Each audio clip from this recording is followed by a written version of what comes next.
Hey, Tick here, and I think you may have seen another video where we're talking about the convention and some of the people that you may not know about. Some of the names are well publicized, but other folks who are doing significant ministries are folks that are concentrating locally and you may not know about them. One of the people we're going to have in San Diego is Mark Hoffman here, who is a senior pastor but is really a youth pastor, and their church is amazingly sold out to youth ministry. And I want him to talk a little bit about your guys' journey of how you've ended up doing what you're doing with students, but not the structured stuff at the church, because it'd be similar to what a lot of us are doing in our programs, but how they've got outside the walls of their ministry. So why don't you talk just a little bit about that, Mark, or even how you got into youth ministry, if you wanted to mention that as well.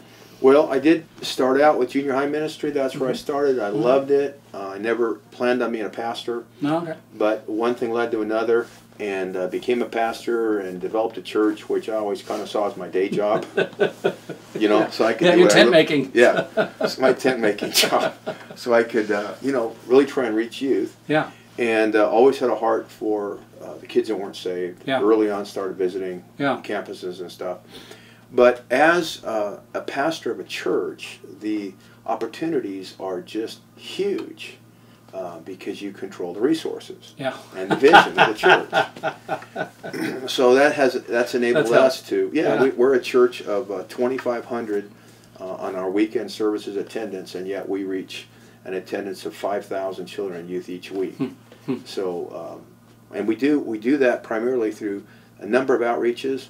One of them that we're excited about, we started 17 years ago, is our Youth Venture Teen Centers. Yeah. And we are in 4 communities here in the East County. Yeah. And they operate 361 days a year. And what we've done is we've opened up a game center where any kid can come in. Yeah. And but what we've done along with that is we created a club. Okay. And so the kids come in to play the games. We have, you know, all the games you can imagine. Yeah, right. And so they play pool, or they play video games, or they play all, And we get to know them, and we invite them to be a part of our club. Okay. As we develop some relationships. And volunteers from your church are the people that are there. Okay. And in order to be a member of the club, it doesn't cost them anything, but they have to go through a one-on-one mentoring program with us, which we developed. They only have to go through 3 sessions to begin with. Yeah.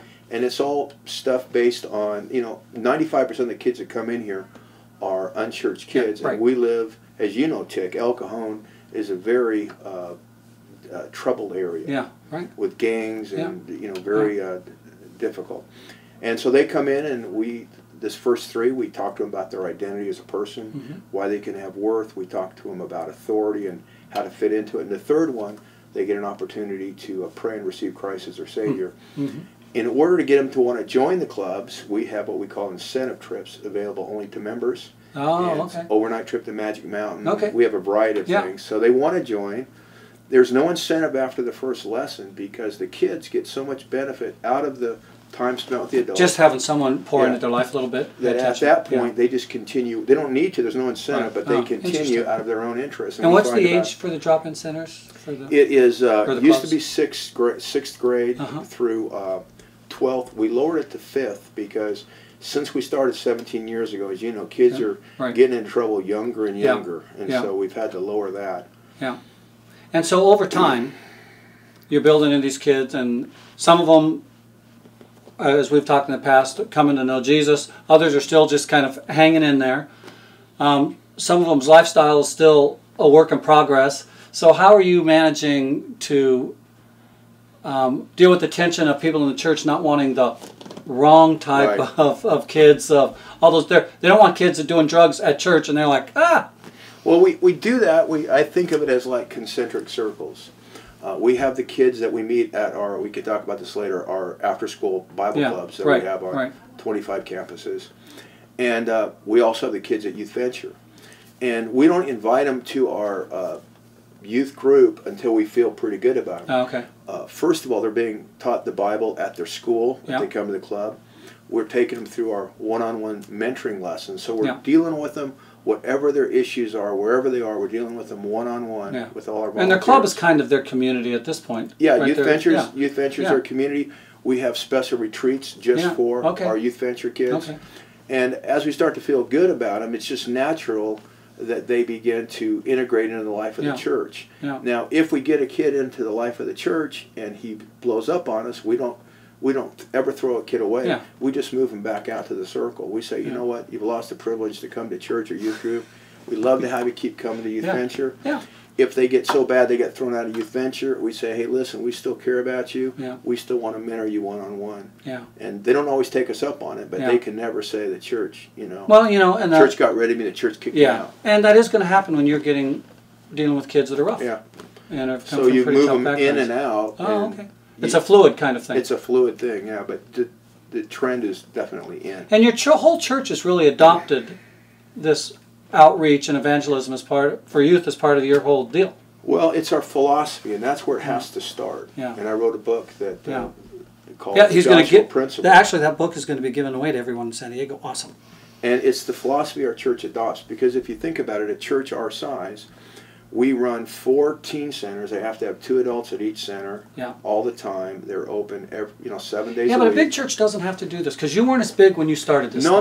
So, I mean, when your numbers, I don't want to scare people. We started when we were small. We opened the first youth venture. We were probably about 250 people. And that's what I don't want. I don't want people at the convention to get lost and like, oh, this is a mega church You thing. can start with one Bible club like we did. We started with one Bible club.